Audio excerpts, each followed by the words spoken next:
What's up, guys? Back with another video. Sorry it's been so long as I posted. I was sick. I'm back now. It's a late video. It's just to make my recap video. UFC Mexico, Brandon Moreno versus Lenny Kavanagh. Just want to go ahead and make this recap video real quick. It was past due. I should have made on Sunday, and it is now Tuesday, as you can see. So a little late video, but I'm still gonna make it better than nothing. So let's do a full recap of the fights I predicted. So start with the main event. Loney Kavanagh getting the win over Brandon Moreno. This is not looking good for my prediction maker, guys. I am now 13-7. Very bad start to the year. But let's be honest. There's no way anyone got this prediction right. Who actually thought Loney Kavanagh was going to pull it off? I mean, there's no way. See, one performance in the night. This was not supposed to happen. Moreno has been nerfed. He's not as good as he used to be, and he made that quite clear. Now, something I want to make quite clear is I thought Brandon Moreno won this fight. I scored it 3-2 Moreno. A lot of people would disagree with me on this, but no, that's what I believe. I think Moreno won 3-4-5. And I have zero bias. I do like Moreno a lot, but I have zero bias toward this fight. I genuinely thought Brandon Moreno won the fight 3-2. But it was a really close fight, so I'm not saying it was robbery. So, great win for Loney Kavanagh. Now I think he's ranked number 6 in the flyweight division. So that's really good for him. So, yeah, break down the fight. Kavanagh, especially in the first 2 rounds, he looked really good. His striking looked great, actually. He was piecing up, outstriking Moreno the whole first 2 rounds. It was very noticeable. Like, these rounds were not very close. Moreno was blatantly outboxing Brandon Moreno, and that's Brandon Moreno's best thing, boxing. This man, former UFC champion, due to his great boxing. He's super fast, super quick, super athletic, and Kavanagh was just outclassing him in every aspect of the game. This guy's impressive. I remember Ilya Topuria hyping him up too. Loney Kavanagh is going to be a problem, guys. Now, to be clear here, he did not deserve this fight in the first place. Loney Kavanagh did not deserve this fight. I mean, he was coming off, before this fight, he was coming off getting knocked unconscious by Charles Johnson. I still thought Kavanagh had potential because, Loney Kavanagh was winning that fight too. So, Charles Johnson is also really good, although he did just come off that bad loss. But Loney Kavanagh is really good, and he's clearly going to be a problem for the flyweight division, especially. It's a huge accomplishment taking out Brandon Moreno in a 5-round fight. He didn't prove to have any cardio issues in the 4th and 5th rounds. That's really, really impressive for a guy like this. This was literally, I think, only his 3rd career UFC fight, and he didn't have any issues fighting 5 rounds.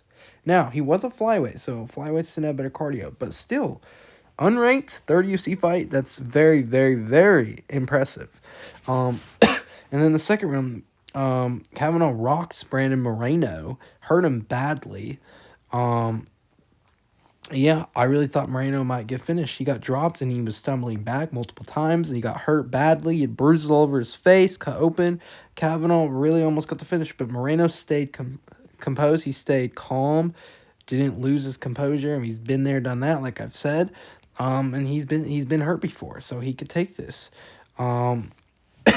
So after the second round, he was coming off, in my opinion, I think everyone agreed he was 2-0 Kavanagh going into the 3rd round. First round was competitive. You could argue that Moreno won the first round, but I think Kavanagh won it. 3rd round is a clear Moreno round. Moreno had a lot of clinch control. The ref, I forgot who the ref was. It might have been Mark Goddard. Trying to stand him up. I don't think you really should. I mean, they were close, but I don't really think you should stand him up because he was still throwing a lot of knees to the thigh. And he wasn't attempting to take him down. It's control time. So, yeah, he controlled like 4 minutes of the 5-minute round. So it's got to be Moreno. In the 4th round, once again, lots of control. And then Kavanagh started slowing down finally, as I predicted he would. So he started slowing down big time. He wasn't showing signs that he was tired. He was just slowing down. Moreno, I think he was afraid of getting controlled or taken down because Moreno was actively trying to take him down.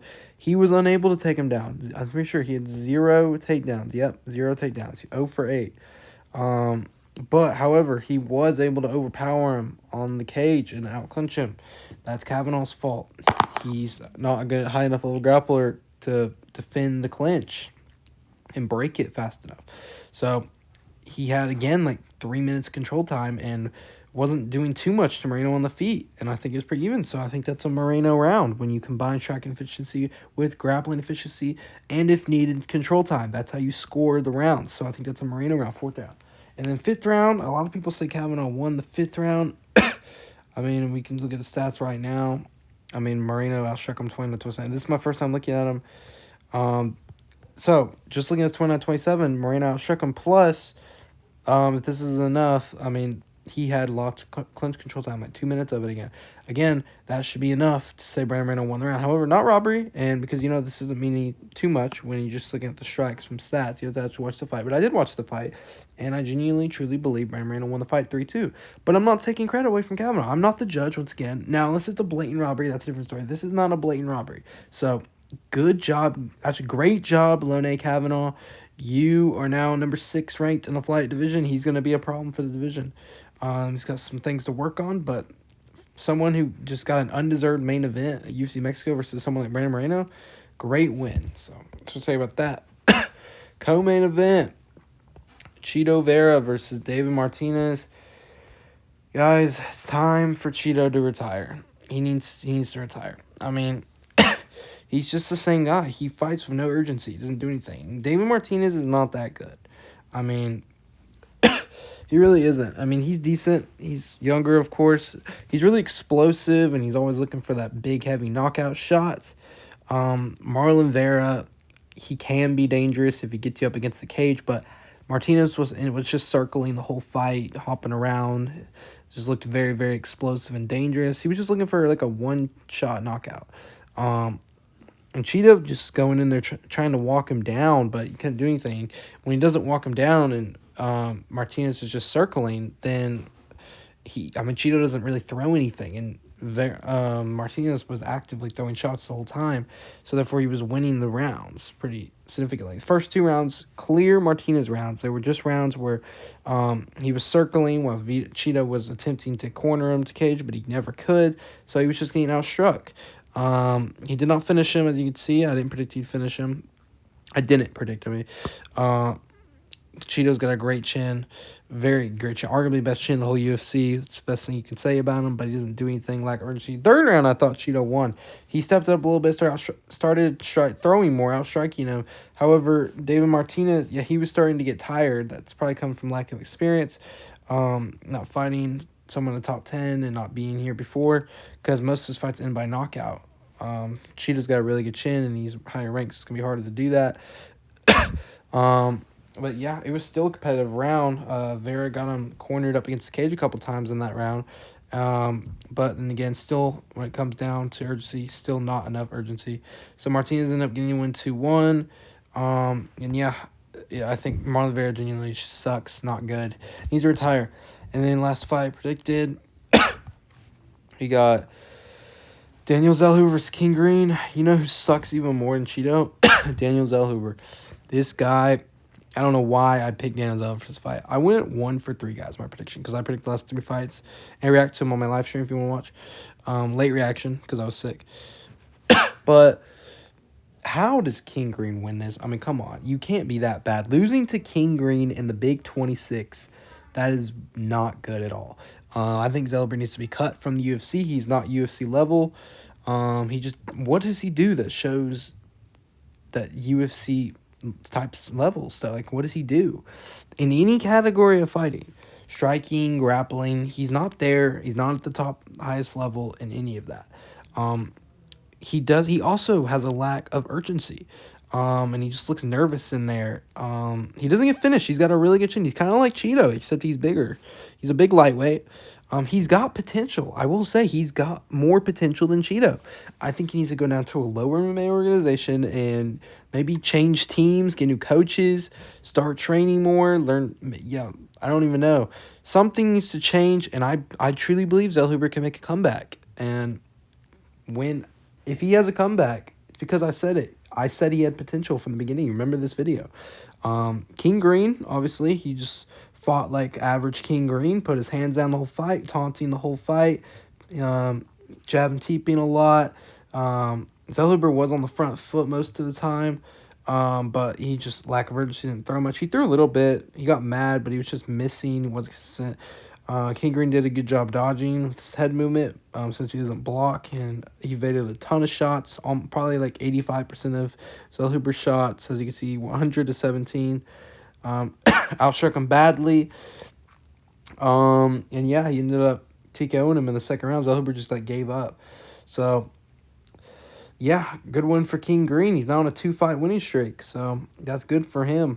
That's crazy. King Green 2026 being on a 2-fight winning streak, because I guess he doesn't need to wrap it up for winning, but Zellhuber, he needs to go fight in a different organization.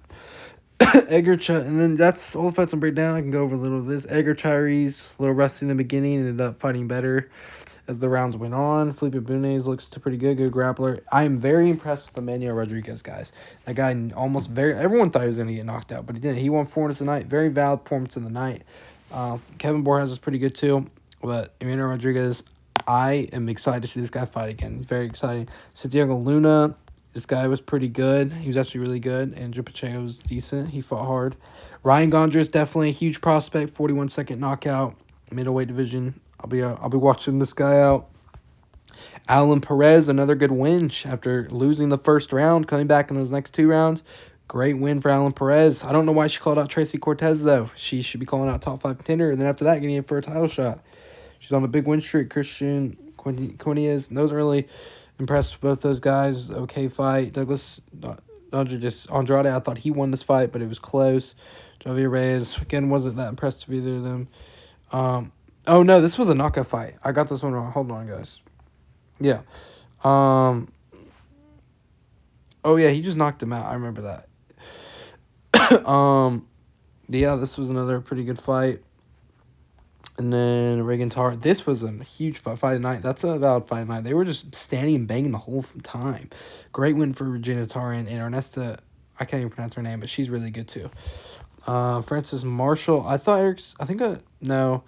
Yeah, he submitted Eric Silva. He did, because Eric Silva was actually, he hurt him in the beginning. I thought he was going to win, but no, Francis Marshall came back. He was a big favorite. Francis Marshall's pretty good. Damian Pinas is very good too. Good first fight. Yeah, he's really good.